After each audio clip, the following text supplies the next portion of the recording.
পেহেলগাঁও হামলার পাল্টা অপারেশন সিঁদুর। পাক অধিকৃত কাশ্মীরের পাশাপাশি হামলা চলেছে পাকিস্তানের একাধিক জঙ্গি ঘাঁটিতে। সন্ত্রাসের বিরুদ্ধে বড়সড় এই অভিযানের পর নিজের প্রতিক্রিয়া জানিয়েছেন কংগ্রেস বিধায়ক সুদীপ রায় বর্মন।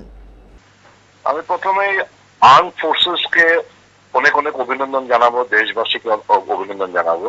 একটা কথাই বলবো, ইয়ে দিল মাঙ্গে মোর, ইয়ে দিল মাঙ্গে মোর, বাস এইটুকুই বলবো।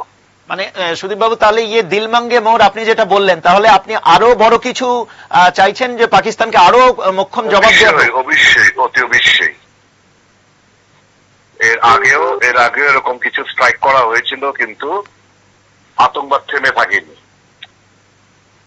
এমন শিক্ষা দিতে হবে যাতে কোনদিন পাকিস্তানি এই আতঙ্কবাদীরা কিংবা পাকিস্তানের আইএসআই বলুক আর আর্মি বলুক, এরা যেন কোন নজরে ভারতবর্ষের দিকে না তাকায়। তার জন্যই বলছি দিল মাঙ্গে মোর। তাহলে সুদীপ বাবু, তাহলে কি আপনি কি ভারত পাকিস্তানের যুদ্ধ নিয়ে কি বলবেন? যুদ্ধ চাইছেন, না যুদ্ধ ছাড়াও যদি পাকিস্তানকে একেবারে মোক্ষম জবাব দেওয়া যায়? আর্ম ফোর্সের এটা আমি একজন ভারতীয় হিসেবে আমি এতটুকুই আমার ভাবাবেগের কথা বলছি। ইয়ে দিল মাঙ্গে মোর, এর আগেও স্ট্রাইক হয়েছিল, আতঙ্কবাদী ঠিকানার মধ্যে স্ট্রাইক হয়েছিল, কিন্তু আতঙ্কবাদী থেমে থাকেনি।